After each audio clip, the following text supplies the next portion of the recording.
Bonjour à toutes et à tous, ici Maxime pour Ciné Techno et aujourd'hui je fais la critique du film Camelot deuxième volet, partie 1 en combo Blu-ray DVD.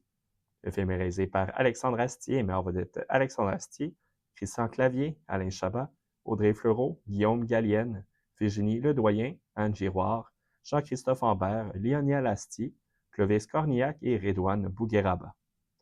Il est distribué par Sphère Film et vous pouvez vous le procurer en magasin depuis le 17 mars 2026. Arthur a mis fin au règne de terreur de Lancelot sur le royaume de l'Ogre. Il peut maintenant reprendre le trône. Cependant, il n'est pas vraiment excité à l'idée, préférant passer ses journées à rien faire. Les dieux ne tarderont pas à exprimer leur désapprobation à Arthur. En réponse, il va décider d'envoyer ses chevaliers de la table ronde accomplir diverses quêtes à travers le royaume. Ce long-métrage s'inscrit dans l'univers de la série culte française Camelot, créée par Alexandre Astier, diffusée de 2005 à 2009, cumulant un total de 458 épisodes. Ce deuxième volet cinématographique reprend l'action immédiatement après les événements du premier volet, sorti en 2021, qui avait surpris accumulant 2,6 millions d'entrées en France. Camelot deuxième volet partie 1 est un film trop long qui est un peu trop une mise en bouche pour la partie 2. Avec ses nombreux dialogues, le long-métrage demeure assez niché et il semble principalement destiné aux amateurs de la première heure. Camelot est un projet qui porte la signature d'Alexandre Astier à plusieurs niveaux. Ce dernier, qui interprète Arthur Pendragon, signe également la réalisation, le scénario, le montage et même la musique. Par conséquent, il est légitime de se questionner si un regard extérieur aurait pu contribuer à rendre le film plus accessible. Déjà à la base, le nombre de personnages pertinents est très élevé. La dynamique amène le récit à alterner fréquemment d'un groupe à un autre qui poursuivent leur mission. Cette logique va certainement plaire aux amateurs de la série, permettant de revoir plusieurs personnages. À l'inverse, les néophytes risquent d'être plus confus et de connaître quelques difficultés à s'attacher et suivre les groupes. Avec plusieurs récits parallèles, il y a également le risque de voir certaines de ces histoires surplomber les autres par leur intérêt, un élément qui se fait ressortir dans Camelot. Il est légitime de se questionner sur la pertinence de certaines intrigues, sachant qu'un des personnages centraux de la série, le chevalier Perceval, manque à l'appel.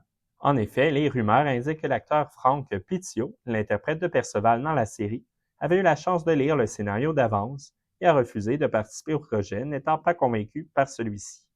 L'acteur avait peut-être raison de renier le projet, sachant que l'histoire s'éternise rapidement. Le récit avance à un rythme léthargique et avec une durée de près de 140 minutes, le fait que le scénario ait été scindé en deux se fait drôlement sentir. De nombreuses scènes n'apportent pas grand-chose, notamment un débat à savoir si les personnages iront à gauche ou à droite en arrivant face à une fourche. Même certains moments qui auraient dû être forts, comme un discours d'Arthur à la table ronde, ne font pas mouche, ce dernier manquant un peu de rythme. Il faut tout de même comprendre que l'histoire traîne à cause des nombreuses tergiversations qui se veulent être humoristiques. Le problème est que la majorité du temps, les blagues sont répétitives, ne sont pas accessibles sans comprendre les références à la série ou une bonne connaissance de l'argot, ou elles sont simplement inefficaces. Malheureusement, ces prérequis vont rendre l'appréciation plus complexe pour un public international. Malgré ces critiques, il demeure que les dialogues sont finement écrits et impliquent de nombreux jeux de mots.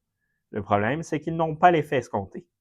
Dans l'ensemble, la distribution est bien, mais elle aurait certainement gagné à accorder un peu plus d'espace à certains personnages. Il est même surprenant de voir de grosses pointures au cinéma français comme Christian Clavier ou Alain Chabat être sous-utilisées. Le film se distingue plus au niveau technique que pour l'apport de son récit. Il y a clairement un désir de faire de ce récit une aventure épique, avec une direction artistique impressionnante qui n'a rien à envier au cinéma américain. Le paquet est mis dans les prises de vue et les costumes. Cet univers médiéval va certainement rappeler à plusieurs Le Seigneur des Anneaux. Les effets spéciaux numériques utilisés pour créer le père de Lancelot et un démon sont également drôlement efficaces. Le transfert en Blu-ray est vraiment solide. Les visuels sont sublimes avec des paysages de France, d'Islande et de Malte qui impressionnent. L'image est claire et nette, permettant d'apprécier tous les détails dans les costumes. Les couleurs sont saturées avec des noirs profonds et de bons contrastes. Piste sonore et format l'image, l'audio est disponible en français Surround 5.1 avec des sous-titres en français pour malentendants et en anglais. Format l'image, le Blu-ray est haute définition de ratio 2,39 par 1 et pour le DVD également de ratio 2,39 par 1. Pour les suppléments, ils sont seulement sur le Blu-ray. Il y a le segment L'aventure du tournage. Ce segment making-of d'une durée de 42 minutes amène le public dans les coulisses du tournage s'étant déroulé en France, en Islande et en Malte. Il propose une observation du travail de plateau, sans commentaires et entrevues. Pour conclure cette critique, Camelot deuxième volet première partie est un long métrage décevant qui semble principalement servir d'amuse-gueule à sa suite. Malheureusement, le récit ne décolle jamais vraiment et l'humour n'est pas au rendez-vous. D'un point de vue technique, le film est tout de même un succès avec des plans impressionnants et de solides costumes et décors. Il s'adresse évidemment aux amateurs de la série culte, à condition que ces derniers aient accepté que l'œuvre s'éloigne plus du ton humoristique des premières saisons de la série. C'était Maxime pour Ciné Techno. Merci beaucoup et surtout, bon visionnement.